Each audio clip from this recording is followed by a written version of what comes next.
Items on the agenda this evening. The first is the nomination of Mark Vergennes for reappointment to the City Revitalization and Improvement Zone Authority. This is a 5-year term. I don't believe. He's not here. Thank you. He is not here this evening. Mayor, would you like to say And a few words? Thank you, Councilor Walsh. I'll just add that as council is aware that the majority of the appointments on the CRIZ Authority Board are at the behest of Senator Martin, and this is an appointment a reappointment that is being requested by Senator Martin. Mr. Vergennes has been an active participant in the CRIZ board meetings. I don't know if there's anything else to add, Chris, but there are no concerns from our perspective about reappointing Mr. Vergennes to this role. Thank you, Mayor. He's also a longtime chair of the Lancaster Parking Authority. Yes. Are there any questions from committee members regarding the reappointment? Any questions from the public regarding the reappointment?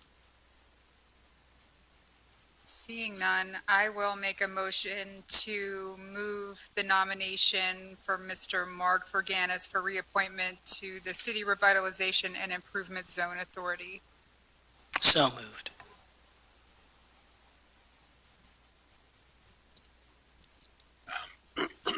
All in favor? Thank you, Bernie. All in favor? Aye. Thank you. The second nomination on the docket this evening is the nomination of Nicole Seufert for reappointment to the Planning Commission, and this is a 4-year term as well. I don't see Ms. Seufert here this evening. Any questions from the committee around the reappointment? Any questions from the public around the reappointment? Any questions from council as a whole from reappointment? A little out of order. Okay, great, wonderful. So I will make a motion for the nomination of Nicole Seufert for the reappointment to the Planning Commission. I'll move that to to full council on December 12th. 12th. Thank you very much for the assist. I appreciate it. So moved. All in favor? Aye. Third item on the agenda, nomination of Nelson Polite Jr. for reappointment to the Planning Commission, and this is also a 4-year term. Are there any questions from committee members around the reappointment of Mr. Polite? Council as a whole, questions? And from the public? All right, I will make the motion to move the nomination of Mr. Polite Jr. for reappointment to the Planning Commission to full council on December 12th. So moved. All in favor? Aye. Thank you. And the final item on the agenda is, there's a bit of a change. So as the agenda says here this evening, that Miss Bridget Holden had applied for appointment for the Historical Commission. She has since rescinded her offer, and Mr. Holden has offered and submitted paperwork to take place for that appointment onto the Historical Commission. And as I was told before the meeting, that Mr. Holden has given his resume and is ready and willing to serve. So and this is for a 1-year term that is a vacancy. And he's here this evening. Lots of assists this evening. Thank you. So I will ask Mr. Holden if you would like to take the podium and say a few words as to why you're interested in serving.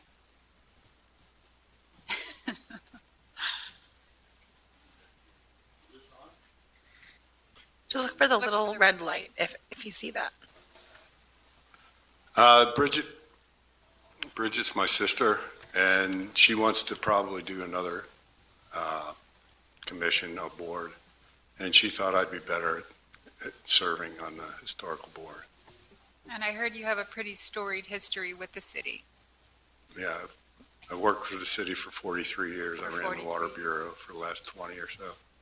So I'm familiar with, the council, and I've also lived in the city for like 50 years, and I've been to historic board meetings. And I'll be okay. I don't think it was. I mean, I'm retired. I have time to do it. It'll be different. Great. Well, we're happy to have you serve. Thank you so much for agreeing to do so. You're welcome. This is my sister's, it's my niece's husband who left the board, so Oh, I've taken that over.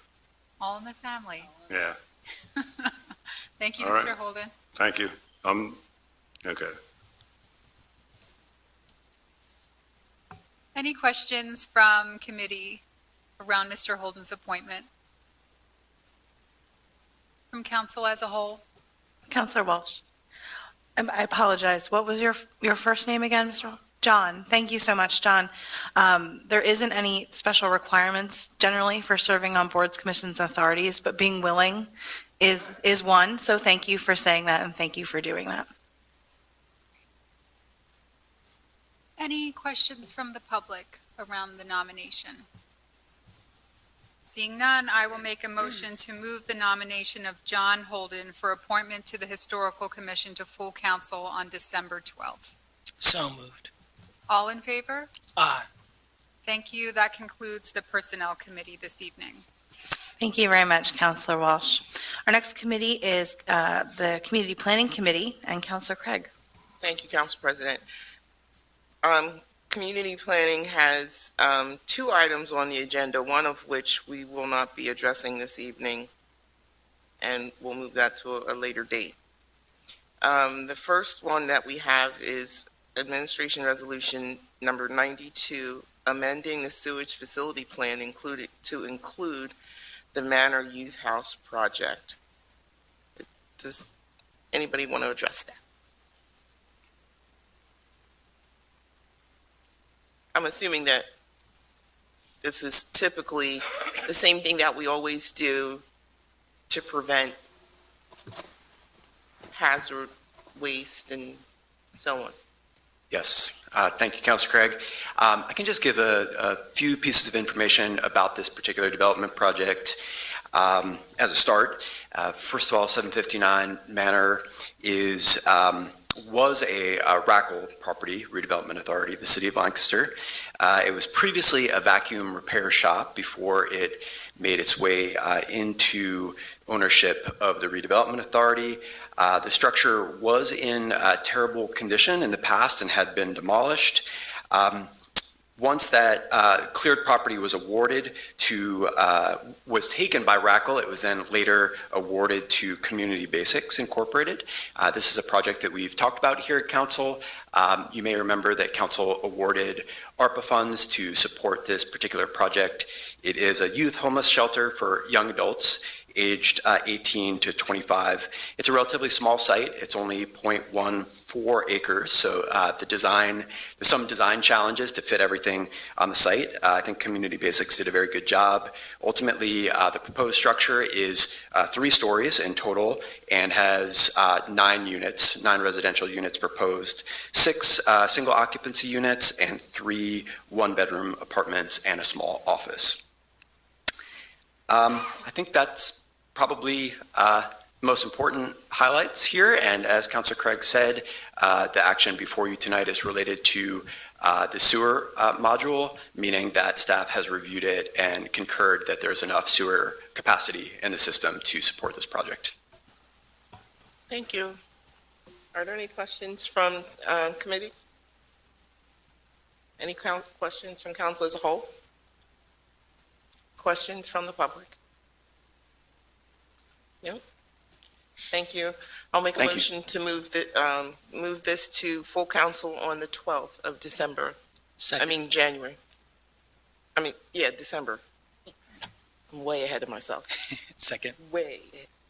All in favor? Aye. All right. I'm sorry. That concludes community planning. I'm sorry, who was the second there? Oh, I'm sorry. It only could be Counselor Arroyo this evening. Thank you very much, Counselor Craig. We'll now move to Finance Committee, and that is Counselor Ahmed, who will have a busy night this evening. Counselor Ahmed.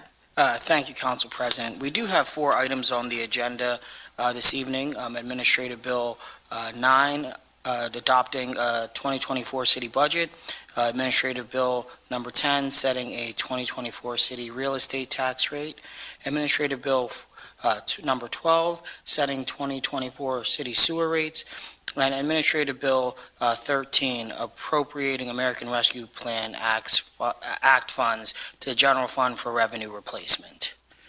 And I believe Director Campbell's here this evening.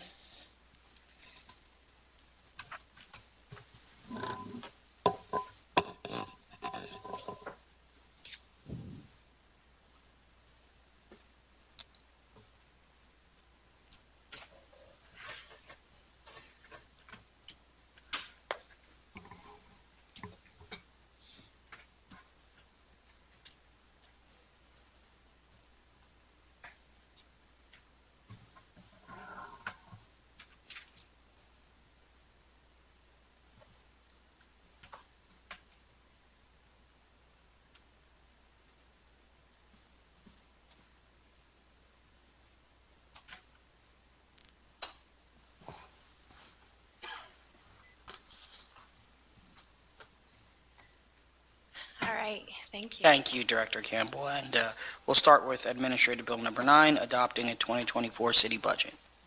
And if you don't mind, I think we'll go through all of them together this evening. So I'll talk through this presentation, and hopefully that will talk through each of the bills as well.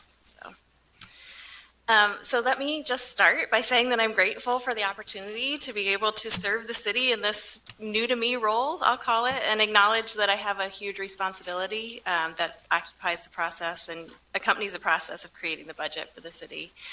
So also thank you all for your diligent work on the city budget. Some of you have been doing this for many years, and thanks for your commitment to the work. I know it takes a lot to approve a budget that provides the vast and necessary services for Lancaster residents and visitors each year. I also want to just thank quickly the many people on the city team who are involved in creating a budget. Thanks to the mayor and the executive leadership team. And I'll move this closer so you can actually hear me. Thanks to individual department leaders and a heavy lift also from our accounting and HR teams. And I also just want to give a shout out to Patrick Hopkins. He started the 2024 budget process before he retired.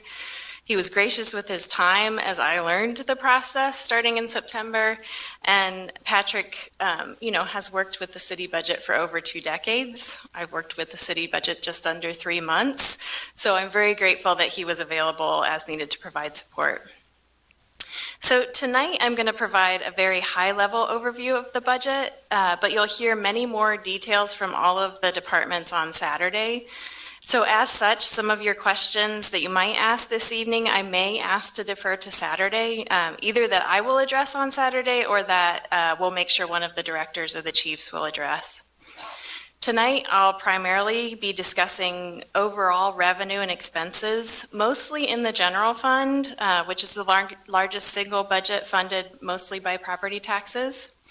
I will touch briefly on the enterprise funds, which include water, sewer, stormwater, and trash, but I'll leave the details of those to Director Campbell and the Public Works team to discuss on Saturday. As the mayor mentioned in her budget address on November 14th, the general fund budget this year proposes a 2% increase in spending, a 2% increase in revenues, and a 0% increase in taxes. Revenue this year includes $6 million from ARPA funds, as well as slightly over $2 million in reserves. We used the same amount of ARPA funds in 2023 and had budgeted approximately the same amount in reserve funding to be used for 2023. I'm going to make a quick digression here and talk very briefly about 2023 as we're closing out this fiscal year. So first, you have a bill before you this evening that includes the appropriation of $6 million in ARPA funding. I believe that's bill number 13. This is actually funding used in 2023. So the appropriation of those funds happens basically a year after the funds are approved in the budget. So the funds in the 2024 proposed budget, if approved, would be appropriated next year at this time. The second thing about 2023 that I'll just mention is we had budgeted, as I just mentioned, almost $2 million in reserve funding to be used this year. We are projecting that we will not need to use any of this reserve funding in 2023, effectively saving almost $2 million in costs from the original 2023 budget. All of the departments have worked very hard this year to make this savings happen, and I know that they're all prepared to highlight those savings on Saturday, so I'm not going to steal their thunder tonight. But as we continually look at ways that we can provide quality and necessary services in more efficient ways, our goal is to continue to find cost savings in 2024 to avoid using as much of the budgeted reserves as possible. Okay, so back to 2024.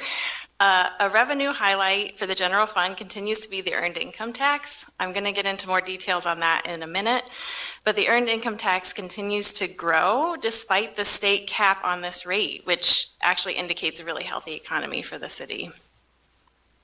For the expense side, the main increases in expenses were a continued increase in debt service, increases in pension contributions and medical costs, as well as salary increases that average approximately 3%. And we'll come back to all of those details in a couple of slides as well. So to briefly highlight the 4 enterprise budgets, I'm going to just talk about those mainly with this slide and a short little bit in the next slide. So I'll start first with stormwater. We're anticipating an increase in the stormwater budget of approximately 13% from last year, but we are not increasing fees, or we're not proposing any fee increases. Director Campbell, again, will provide more details on this on Saturday, but this is largely due to 2 factors. The first one is after a 2-year vacancy, we're excited to have a director for the stormwater programming on staff. Her name is Molly Dager, and she worked with us as a consultant before coming on board full-time. Some projects were deferred as we anticipated the hiring of this position, so the budget reflects that some of these projects will now be moving forward. And the budget is also reflecting that we have received grant funding for some of our tree canopy work. So the expenses have increased for this work, but those expenses will be covered by grant revenue. Moving on to the water fund, we're anticipating a modest increase in costs over last year, about 4%. We're not proposing an increase in water rates for city customers. However, the city has been granted permission by the Pennsylvania Public Utility to institute a DSIC, or a Distribution System Improvement Charge, for all water customers in 2024. The mayor mentioned this briefly in her address on November 14th as well. These DSIC funds are generated through eligible water system improvements made by the city. And the DSIC rate is actually determined by the Public Utilities Commission. We're anticipating that they'll provide that rate by February, and the rate will not be greater than 5% of the current amount billed to customers. Moving on to solid waste and recycling. This budget has seen very little change this year. It's also at about a 4% increase. The biggest unknown in this budget is always the hauling and tipping fees, and those account for almost all of the increase this year. We anticipate that this budget can absorb the increased expenses and therefore are not proposing a change in fees. And finally, the sewer budget. The sewer budget has increased by 3% this year. However, we're anticipating some capital infrastructure and operating requirements based on the EPA consent decrees over the next 3 to 5 years that will increase costs for capital infrastructure. And because of the slight increase this year and projected increased costs in future years, we're proposing a rate increase of approximately $4.50 on average per month. This will cover increased expenses this year and set us up for more modest rate increases in future years. And again, Public Works will talk about more of these improvements on Saturday. And just as a general note for the enterprise funds, for the first time ever, the city has both a long-term capital improvement plan and is completing the first facility condition assessment for all of our facilities. So again, this will be discussed more on Saturday, but these efforts will put us in a much better position to plan for and manage future costs. They'll help us to predict enterprise rate increases better and make these more predictable for customers. So I'm personally pretty excited to work with these new tools more in 2024. So just real quickly to show you the combined proposed operating budget for all 5 budgets, the general fund, stormwater fund, sewer, and solid waste and recycling funds is just under $146 million in 2024. General fund is the red in this slide. You can't see the red quite as well on the screen, but it's the red in this slide, and it makes up about half of the costs, while the other 4 funds combined make up the other half. All right, so the remaining pieces of the presentation this evening will focus on the general fund. As I mentioned earlier, we'll hear more details about the other 4 funds on Saturday. For the general fund, this chart shows a breakdown of our revenues. The largest portion of revenues comes from property taxes, but this is actually still under 50% of the budget, so it's about 46%. Other sources of revenue include the earned income and local services taxes. I'll talk about those more in a minute. Pilot payments, which are payments in lieu of taxes. So these payments come from nonprofits who own real estate in the city and therefore as a nonprofit are not required to pay real estate taxes. Approximately 30% of the property in the city is owned by nonprofits and therefore not subject to real estate taxes. But some nonprofits do give to the city in lieu of those taxes. The city also charges some fees for service, and those fees do bring in revenue for the city. Between all of those fees, it totals about 10% of our revenue, so that's over a couple of these different categories in this slide. These services include things like building permits, plumbing licenses, zoning permits, health licenses, right-of-way permit fees, and others. And again, you will likely hear more about those on Saturday. And then the other revenues category, which is the third from the bottom on this list at 9% of the budget, it includes mainly grant funds that have been awarded to help with specific projects that the city is working on. These include many projects, but some of the bigger ones are the Healthy Homes Initiative through CPED, the Community Planning and Economic Development Department, and the Community Development Block Grant Program, which grants funding for a variety of initiatives across all departments. And then finally on the top of this chart, in the green and dark blue, you can see the ARPA revenue replacement and the fund balance reserves. And those 2 items make up 11% of the budgeted revenue. Before we look at expenses, I just wanted to spend a couple of minutes looking at 3 of the revenue categories. The first is real estate taxes, and this is a slide showing real estate assessments, which leads to the real estate tax, which is determined by the millage rate. This chart shows that there's very little change in property values in the city from year to year, except in 2018 when the county implemented a reassessment. Since that time, the city's overall tax base has grown only 1.5%. And as a reminder, this is the only tax that the city currently can control. The other taxable incomes are capped under our third-class city codes by the state. The real estate transfer tax shows taxes on when a property is sold. This, along with the earned income tax, which we'll look at next, are generally pretty good indicators of a healthy economy. In the budget overview last year, Patrick noted that 2023 could see a slowdown in this transfer tax because of the rising interest rates for mortgages. And in this slide, based on our projections for 2023 and our budget for 2024, you see that this has played out. We're still at a healthy level, but the growth will slow. As a note, in general, this tax has trended up over the years since 2016, but you can see 3 outliers. So in 2018, Park City was sold, which contributed to almost half of the taxes in this category. And 2021 and 22, as you know, or as we know, were periods of low mortgage interest and a huge push for property sales at a national level. So if you take those 3 anomalies out, you see this steady, albeit modest, increase in taxes year over year. All right, so the earned income taxes, I keep talking about this, but this is a slide that quite honestly brings a lot of hope. The earned income tax is a tax that is on the income of residents in a municipality, so it only raises as income increases. The state sets a cap on this tax. You can see there it's set at 0.6%. And despite that cap, this revenue has grown an average of 5% each year since 2015. Because the state caps this tax level cannot change, which means that incomes are rising for city residents. This is a great sign of a healthy economy and a trend that we want to see continue. This is also a rate that council may have the authority to adjust should a home rule charter be adopted next year. Over the past 10 years, you see the only time that this didn't rise was in 2020. And even then, the amount was almost the same as 2019. Given the crisis that the pandemic created that year, these are very encouraging numbers. I focus on this because it's a way to look at the health of our economy, but it is only 13% of our revenue for the general fund. So it's great to see the growth, but it also doesn't have as much of an impact on our budget as real estate taxes do currently. Turning now to expenses, we have a couple of different graphs to show expenses tonight, and I wanted to start with this one.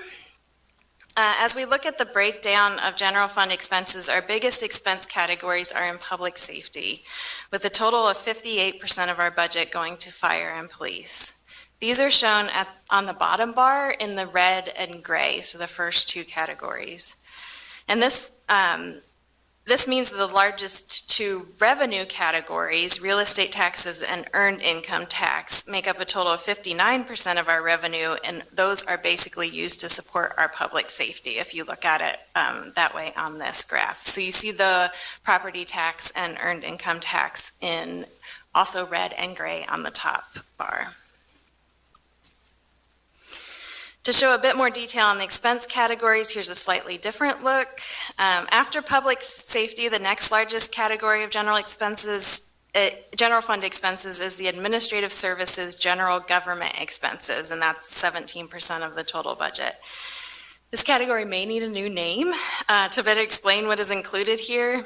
It includes a very small amount of funding for organizations like the library, Lancaster Rec, and LEMSA, but those contributions only amount to less than 5% of this whole category. The biggest portions of this category are from debt servicing and fringe benefits, which include pension contributions and medical contributions.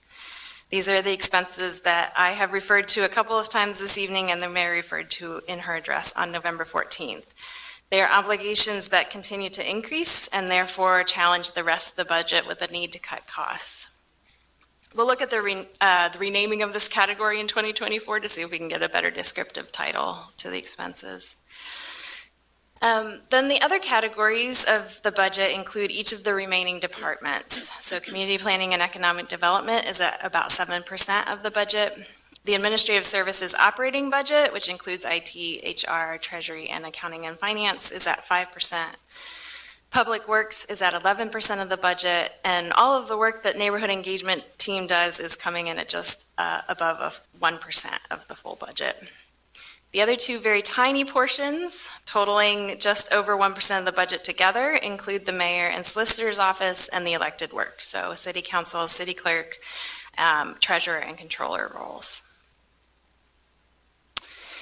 Thought it might be helpful to see a side-by-side comparison of a slightly different breakdown of the budget.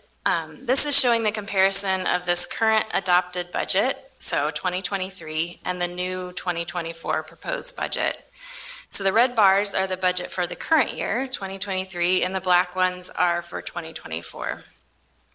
So as I mentioned earlier, and again referencing the mayor's address, the main areas of increase are medical and pension contributions, our debt servicing, and the salary increases, the majority of which are set by collective bargaining agreements. These are all necessary increases and obligations that must be fulfilled, which means that there is very little, really only one category, the third category, operating expenses, where expenses can actually be lowered.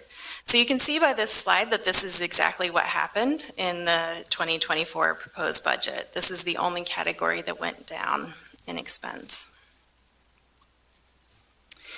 The next three slides will show a bit more detail about the areas that I keep referencing. So this is looking at medical expenses for the city. This is showing all funds, so it includes the enterprise funds as well as general funds. And year over year, medical costs have increased an average of about 4.25% since 2016. We saw some bigger jumps in 2021 and 2022 after COVID, but are seeing a leveling out here in 2023, and we are anticipating an increase more in line with the averages in 2024. So while this is an increasing expense for the budget, we had originally actually thought that this could be a higher jump in 2024 than what we're now anticipating. Because we're self-insured, these numbers are a result of much analysis, but they are still projections. So we watch these numbers very closely each month to ensure that they are staying in line with what has been projected. Real quick note about pensions. So this slide shows a comparison of the pension costs obligations for the city versus the state pension aid that we receive. So there is a steady increase for the three combined pension obligations, so police, fire, and non-uniformed, which are the first three bars, the red, black, and gray, I believe. Those are the obligations for the city. And the state pension aid is the blue bar, which is increasing, as you can see, at a much lower rate than the obligations.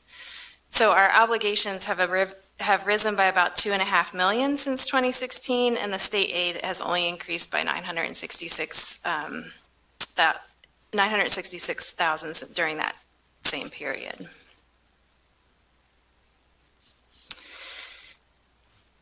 This slide shows a snapshot of the debt servicing obligations for the general fund. The last debt we took on was the general obligation bond issue in 2022, and Patrick did discuss that last year a bit in his presentation. So our debt servicing obligations for 2024 don't actually include any new debt. The debt that we're currently servicing dates back as far as 2006. There are 3 years on this slide which show lower expenses, 2017, 21, and 22.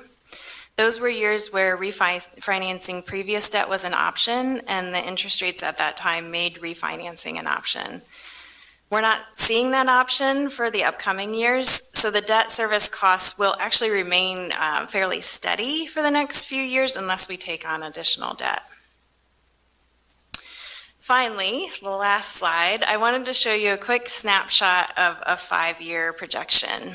And I don't generally like to end a presentation on a negative note, but I did want to just note that our next budget cycle will require a lot more decisions and conversations, including likely a few different scenarios as we look at the end of ARPA revenue replacement moving into 2025 and beyond. We already have a meeting set up with key budgeting staff next week to start to talk about proposed 2025 budget cycle, knowing that it's going to require some thoughtful preparation and projections. The red numbers, there's a lot of information on this slide, but the red numbers at the bottom of this slide show that if revenue and expenses remain largely at the same levels that they've been trending, reserves will run out around 2026. So many factors next year, including the current study by the Home Rule Commission, will play a role in the next budget cycle. So much more to come on that in 2024.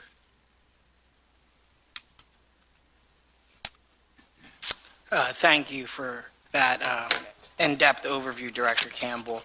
I don't really have any questions. Some of my questions we've addressed in last week's meeting, but just in regards to the $2.2 million that is going to be used, again, is there any indications if we are going to use that full amount of the reserves, or could we possibly carry that over as well into 2025?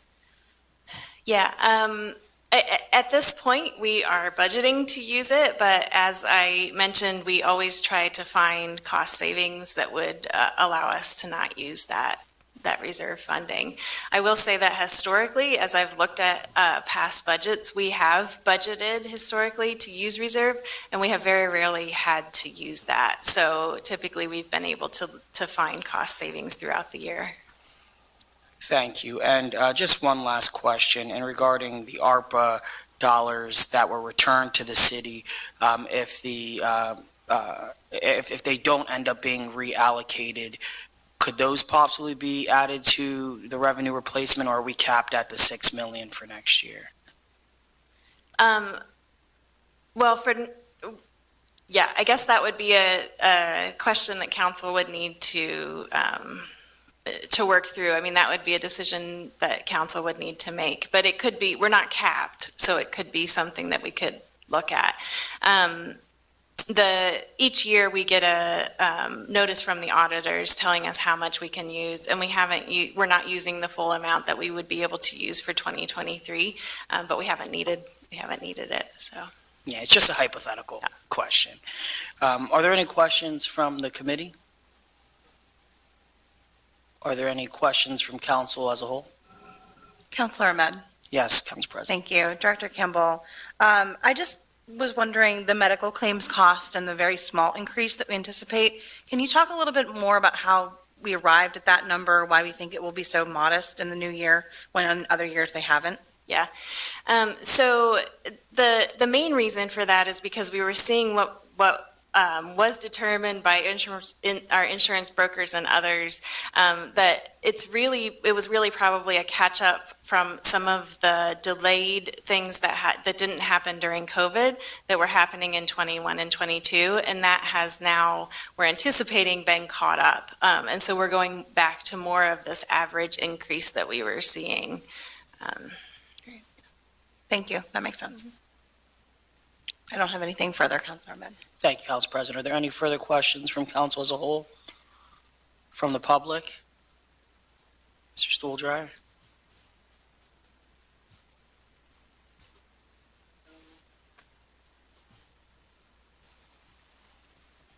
Tim Studer, One United Lancaster. You alluded to some capital expenditures related to the consent decree. Could you say just a little bit more about that and what's envisioned? I'm looking at the other Director Campbell, but do you want to talk about it? Again, I understand some of this might be coming out on Saturday, so Yeah, we will be talking about it more on Saturday, but looking for the short version. I think the short version, I think that you're asking about Tina's comment that we hired a new stormwater manager and some of the things that had been delayed are now moving forward. Is that what you're referring to, Tim? It sounded more like you were referring to the consent decree. I don't know if that would be sewer or stormwater. It's actually both. And so we are going to talk more in detail about that. But I also just made a note that last March, I provided an update related to the consent decree and the legal process as it is making its way through the EPA and the milestones. And I will be providing a more full report to council in March, a year later, related to where we are concerning the consent decree. What you should know and the public should know is that we have not finalized the long-term control plan, which means that we have not determined the overall cost or the level of work that will need to be done to achieve the results that are required of us at this time. And so the projects that we are working on that are included are ones that have already been budgeted for, but that have been behind because we haven't had that position filled. Okay. How's that for 30,000 foot? Good. With regard to the pending end of ARPA funding and this hole that we have, has there been any discussion of the city's credit rating and potential impact on that? This is something that's actually come up in county discussions. I'm going to defer that because I have not been in those conversations, so. Yeah, Tim, can you please repeat your question again? Has there been any concern or discussion about an effect on the city's credit rating due to the loss of ARPA new revenue replacement after next year? Credit rating questions typically arise when we go for a borrowing, and the borrowing and the timing of a next borrowing has not yet been determined. We will be engaging in a number of conversations about when and how much and for what purpose in 2024 related to another borrowing. I think a lot of that will depend on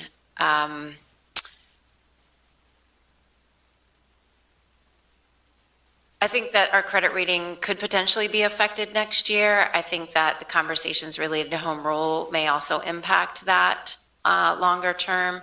I think it also depends on what kind of borrowing we want to do as well. So there's a lot of factors to that. Yeah, everything else sounds like we'll learn more on Saturday. Thank you. Are there any further questions from the public? Since we already did have a first reading of Administrative Bill 1 and 2, Mr. Harris, if I'm correct, we would not need to vote to move those to the December 19th meeting? Okay. And with Administrative Bill 10, setting a 2024 city real estate tax rate, as the mayor has already stated, there will be no millage rate increase. Director Campbell, did you have anything that you wanted to add? No, so it'll be the same millage as last year, 12.64. Are there any questions from council or the committee on that? All right, any questions from the public on that? We'll be moving towards Administrative Bill number 12, setting the 2024 city sewer rates. If you wanted to just talk about that, I know that there wasn't going to be an increase. There is actually an Yeah, this increase is the for the sewer $4.50. rates. Yeah, so it's about an average of $4.50, and I don't have the exact amounts in front of me, but those should be in the bill, included in the bill. And as previously stated, this will allow us to have more modest increases in the future and kind of help us with our capital plan. And it does cover some of the expense increases for this year as well. We felt like the other enterprise funds could absorb some of those, but we didn't feel like sewer could do that quite as well. Thank you. Are there any questions from the committee? From council as a whole? From the public? Okay, at this time, I will make a motion to move Administrative Bill number 12, 2023 to our next meeting of council on December 12th. Second. All in favor? Aye. Thank you.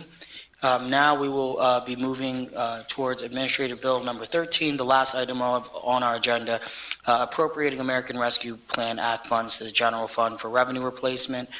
Director Campbell, as you already stated, this is for the 2023 budget for the $6 million in ARPA that we used, and we're just approving that revenue replacement retroactively. Correct, yeah. Are there any questions from the committee? From council as a whole? From the public? At this time, I'll make a motion to move Administrative Bill number 13, appropriating American Rescue Plan Act funds to the general fund for revenue replacement to be on our agenda for the December 12th meeting. Second. All in favor? Aye. Thank you, and that concludes the Finance Committee. And I will just once again remind council and the public that we do have the budget hearings this Saturday starting at 9 a.m. And I would also encourage council to come prepared with questions focused on the budget rather than the programming of the individual departments. And that concludes the Finance Committee. Thank you very much, Councilor Ahmed. We will look forward to the hearings on Saturday. Our next item on the agenda is the Economic Development Committee. Councilor Arroyo. Thank you, Council President. We have one item on the agenda for this evening, Administration Bill number 14, 2023. This is amending the ARPA Facilities Funding Agreement with Union Community Care.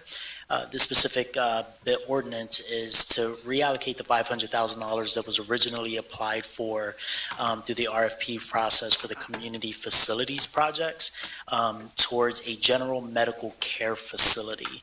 And I believe we have Mr. Handwerker here to talk a little bit more about the details of this amendment. Mr. Handwerker? Good evening. Good evening.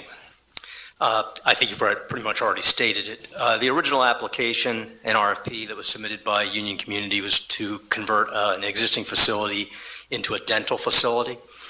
Subsequent to that, and when they did that, they submitted that they might have a change of location.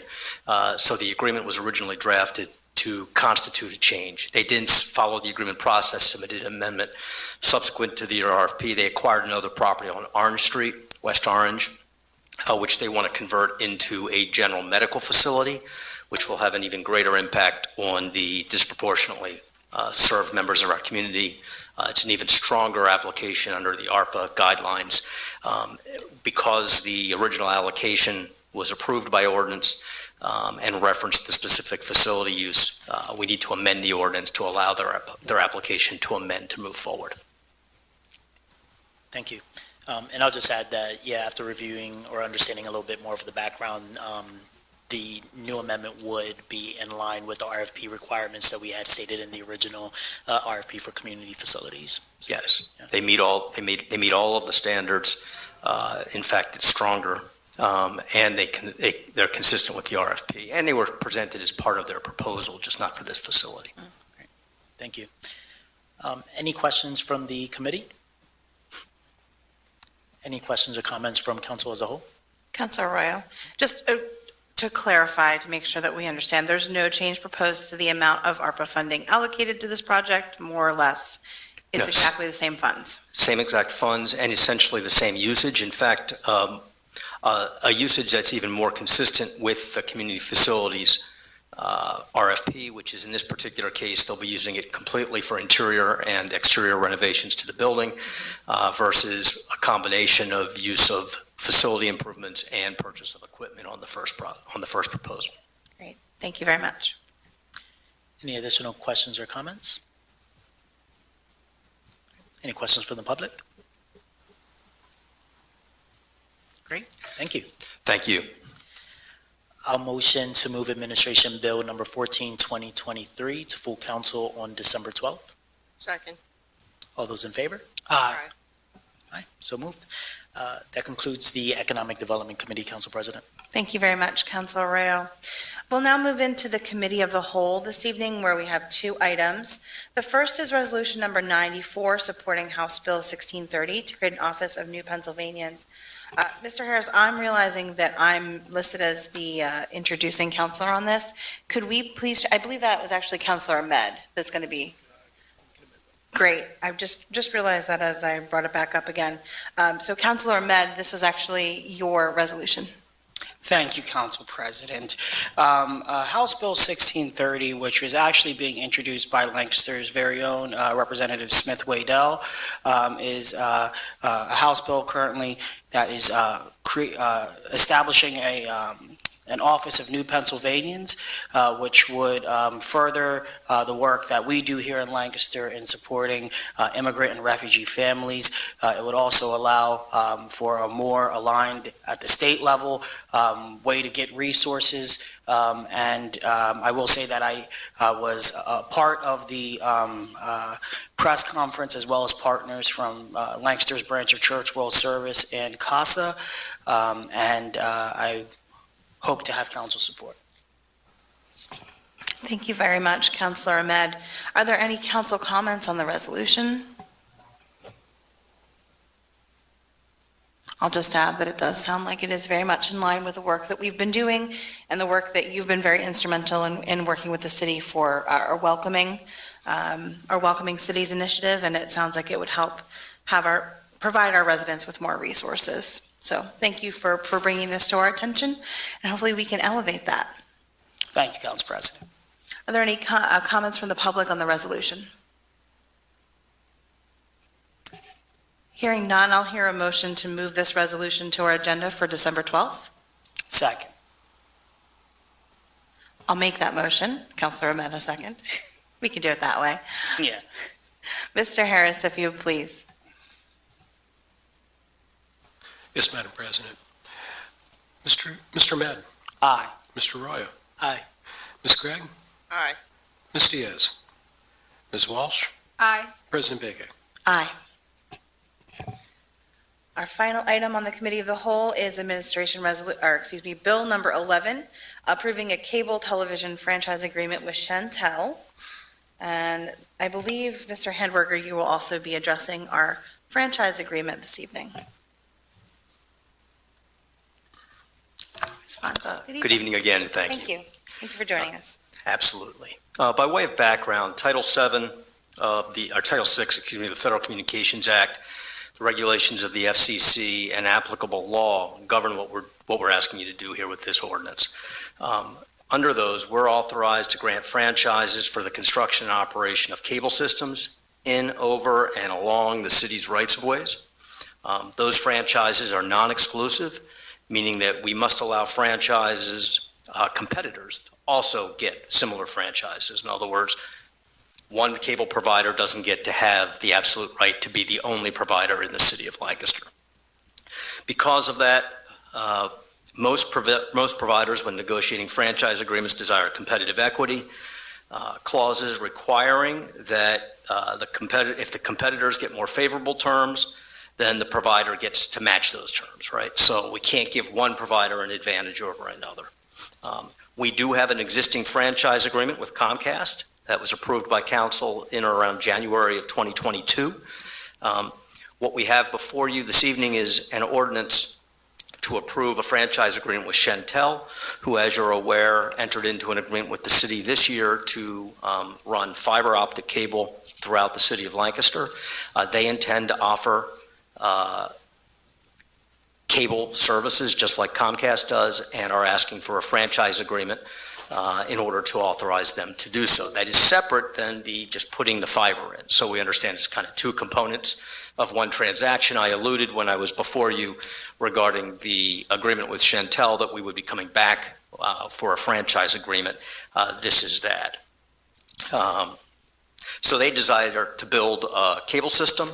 We asked our telecommunications council, who negotiated the Comcast agreement, which you approved in January of 2022, to do the same thing with Shentel. And what they've provided us is an agreement that is, for all intents and purposes, almost identical. I mean, certain things have changed. The difference, Comcast was renewing an existing franchise. They obviously built their system a multitude of years ago.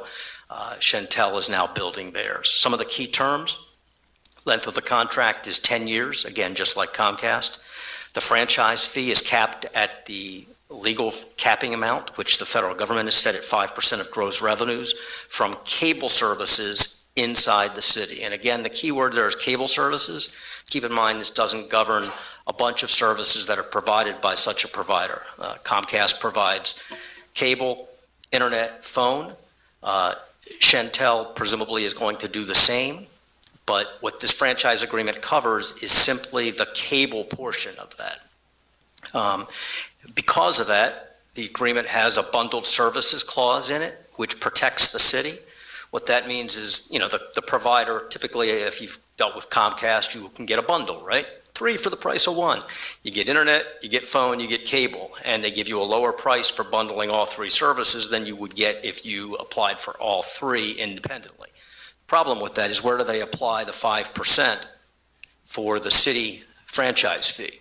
The bundled services provision makes sure that the provider cannot take that 5% discount and apply it, directly against the city's portion. In other words, the cable, the television, the communication, the cable provisions.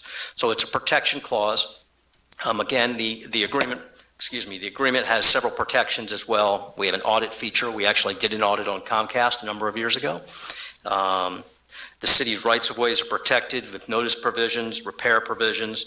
Shentel must provide us with detailed quarterly reports along with the quarterly payments of their fee. I mean, again, these are things that we're already getting from Comcast, but to reiterate what the terms are. The system must be built to meet all of the federal standards. There's a lengthy series of customer standards that are at least as restrictive as Comcast's, including such things as 4-hour appointment windows, clear and concise billing, no imposition of late fees for bills being disputed in good faith. They're providing us with 2 education and government channels, along with a $5,000 grant, plus a grant equal to 0.6 or 6 cents per cable subscriber per month. So the grant fees for EG channels have gone down over the last 5 years, and particularly 10 over changes in the law and in the change in technology with streaming becoming such a viable option. The agreement provides for liquidated damages of $250 a day for violations continuing after notice and opportunity to perform. It also requires that Shentel provide us with a $100,000 performance bond to to be maintained in effect throughout the term of the agreement. One legal change to note that's a little different than when we were talking about Comcast. So in years past, in previous versions of the Comcast agreement and with this one, the provider will often offer free basic cable service to city facilities and properties. That's still offered here, but as a result of a change in law in 2019, an FCC rule, which has been approved by the courts, the provider can treat that as an offset to the revenue or franchise fee that they're paying. In other words, it's really not free anymore, right? So if we decide to elect to have them provide us with basic service to any one of our facilities, they can deduct the amount of that from the franchise fee. And then, just so you're aware why we're bringing this to you now, current status of Chantel's efforts with their fiber, because obviously it's all dependent on their putting the fiber in the streets and in the air. They're currently in the design phase. They anticipate the first portions of the city to have available service during the third quarter of 2024, hopefully by the end of that, if not sooner. The first quadrant being designed is the southeast quadrant of the city. So that'll be the first portion of the city to be what they call lit up with fiber, where their services will be available. They have been in contact and are submitting applications for approval of work with PPL. And the city's fiber audit, which was a condition of the agreement, has been completed to the satisfactory of both parties. So again, what's being asked of you tonight is to simply move the ordinance approving this franchise agreement to the full city council for first reading and subsequently for adoption. It's a standard process in the cable communications industry to allow them to proceed with the project that was a long time in the making. Thank you very much, Mr. Henberger. You've actually managed to answer all of my questions in your very thorough summary, and I appreciate the update on where Chantel is on their project right now. Are there any other comments or questions from council? Council President, if I may. Councilor Walsh? Just one question. This, if we are adding this agreement and it is approved, this essentially provides options to city residents. They can choose the existing provider that we have, Comcast, and they could also have the option of Chantel's cable service, correct? Correct. Once they light up their fiber, they'll be offering services in those areas that are lit up to the city, to city residents, city businesses. Ultimately, they have a requirement under our agreement, the separate fiber agreement, to provide fiber access to every resident in the city. So ultimately, yes, every city resident will have the option to utilize Chantel, whether they're using Comcast or not. And then just a follow-up question for that. As they're laying lines for the fiber optic, is the cable wires are separate, or the infrastructure for cable is separate, or they're run together? No, the fiber is the conduit for the cable services. So unlike Comcast, which was the best way to look at it, is it was a wire that ran underground. This is a wire too, if you want to call it that. It's fiber, it's glass particles. It's essentially one piece. It has multiple strands within it that will be run either in the air or under the ground. And it's over those glass fibers that the signal runs for whether it's television, internet, or any of the other services they're offering. Thank you for explaining that. Absolutely. It took me a long time to learn it. Thank you, Councilor Walsh. Any other comments or questions from council? From the public? Hearing none, I'll make a motion that we move Bill number 11 to our next meeting on December 12th for our first reading. Second. A motion and a second. Mr. Harris, if you would, please. Yes, Madam President. Mr. Ahmed. Aye. Mr. Arroyo. Aye. Ms. Craig. Aye. Ms. Diaz. Aye. Ms. Walsh. Aye. President Baker. Aye. Thank you. That concludes the committee of the whole. The last item on our agenda is the clerk's report, and Mr. Harris, you've provided that to councilors in writing. Is that correct? I did. Thank you for doing that. Having reached the end of our agenda, I'll hear a motion to adjourn. Motion to adjourn. Second. A motion and multiple seconds. All in favor? Aye. Aye. We are adjourned. Thank you. Bless you.